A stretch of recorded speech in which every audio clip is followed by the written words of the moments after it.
ಕರ್ನಾಟಕ ಮತ್ತು ತಮಿಳುನಾಡು ನಡುವಿನ ಕಾವೇರಿ ನೀರಿನ ವಿವಾದ ಮತ್ತೆ ರಾಜಕೀಯ ಕಾವು ಪಡೆಯುವ ಲಕ್ಷಣಗಳು ಕಾಣಿಸುತ್ತಿವೆ.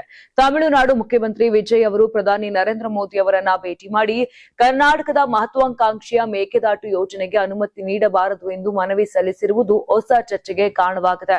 ಇನ್ನು ಬೆಂಗಳೂರು ಸೇರಿದಂತೆ ಸುತ್ತಮುತ್ತಲಿನ ಜಿಲ್ಲೆಗಳಿಗೆ ಕುಡಿಯುವ ನೀರು ಒದಗಿಸುವ ಉದ್ದೇಶದಿಂದ ಸುಮಾರು 9,000 ಕೋಟಿ ರೂಪಾಯಿ ವೆಚ್ಚದಲ್ಲಿ ಮೇಕೆದಾಟು ಯೋಜನೆ ಜಾರಿಗೆ ತರಲು ಕರ್ನಾಟಕ ಸರ್ಕಾರ ಮುಂದಾಗಿದೆ. ಈ ಯೋಜನೆಯಡಿ ಸುಮಾರು 67 ಟಿಎಂಸಿ ನೀರು ಸಂಗ್ರಹಿಸುವುದರ ಜೊತೆಗೆ 400 ಮೆಗಾವ್ಯಾಟ್ ಜಲ ವಿದ್ಯುತ್ ಉತ್ಪಾದಿಸುವ ಗುರಿಯೂ ಇದೆ.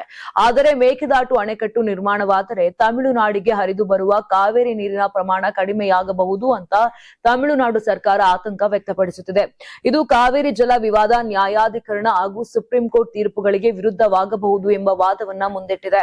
ಇದಕ್ಕೆ ಪ್ರತಿಯಾಗಿ ಕರ್ನಾಟಕ ಈ ಯೋಜನೆ ಕೇವಲ ಕುಡಿಯುವ ನೀರು ಮತ್ತು ವಿದ್ಯುತ್ ಉತ್ಪಾದನೆಗಾಗಿ ಮಾತ್ರವಾಗಿದ್ದು ಮಳೆಗಾಲದಲ್ಲಿ ಹರಿದು ಹೋಗುವ ಹೆಚ್ಚುವರಿ ನೀರನ್ನ ಸಂಗ್ರಹಿಸುವ ಉದ್ದೇಶ ಹೊಂದಿದೆ.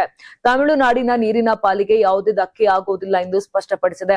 ಇನ್ನು ಮೇಕೆದಾಟು ಯೋಜನೆ ಮುಖ್ಯಮಂತ್ರಿ ಡಿಕೆ ಶಿವಕುಮಾರ್ ಅವರ ಮಹತ್ವಾಕಾಂಕ್ಷೆಯ ಯೋಜನೆಯಾಗಿದ್ದು ವಿಪಕ್ಷದಲ್ಲಿದ್ದಾಗಲೇ ಅವರು ಈ ಯೋಜನೆಗಾಗಿ ಪಾದಯಾತ್ರೆ ನಡೆಸಿ ಹೋರಾಟವನ್ನ ಮಾಡಿದ್ರು.